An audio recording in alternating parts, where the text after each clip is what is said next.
अवधूत चिंतन श्री गुरुदेव दत्त स्वामी महाराज की जय, छत्रपती शिवाजी महाराज की जय। सर्वांना विजयादशमीच्या हार्दिक खूप खूप शुभेच्छा। आज आपण अडीच आपट्याचे पान। खूप जण म्हणतात आता आम्हाला परीक्षेला जायच्या वेळेस असेल, इंटरव्ह्यू असेल, मुलगी बघायला जायचं असेल, मुलगा बघायला जायचं असेल, नवीन गाडी घ्यायचं असेल, कोणतंही महत्वाचं काम करायला जायचं असेल तर ते काम आपलं होत नाही। तर तुम्ही अडीच आपट्याचे पानं आहे, 1, 2 आणि अर्ध, 2 अखंड घ्यायचे, 1 अर्ध घ्यायचे, अडीच आपट्याचे पानं आपल्या सोबत घेऊन जायचे कोणत्याही कामाला। आज काय करायचं, ते अडीच आपट्याचे पानं महाराजांना व्हायचे आणि ते पानं आपण आपल्या जवळ ठेवायचे। आपलं काम असेल तेव्हा आपण सोबत घेऊन जायचं, नाही तर तिजोरीमध्ये आपण ठेवून द्यायचं। हे अडीच आपट्याच्या पानाचा अनुभव खूप आहे। त्याच्यावर सेवा करायची, व्यंकटेश स्तोत्र असेल, श्री सुक्त असेल आणि महाराजांचा जप असेल।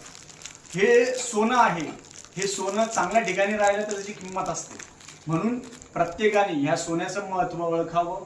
सगळ्यांनी हे अडीच आपट्याचा उपाय आहे, प्रत्येकाने जवळ ठेवावा। हे तिजोरीमध्ये लाल कपड्यामध्ये ठेवायचं आणि वर्षभर तुम्हाला काम येतं आणि याचं महत्त्व खूप आहे। झालेली सेवा महाराजांच्या रुजू करतो। सगळ्यांना दसऱ्याच्या हार्दिक खूप खूप शुभेच्छा। सोनं घ्या, सोन्यासारखे राहा आणि आयुष्यभर महाराजांना हेच विनंती करायची की अखंड आमच्याकडून सेवा करून घ्या। श्री स्वामी समर्थ।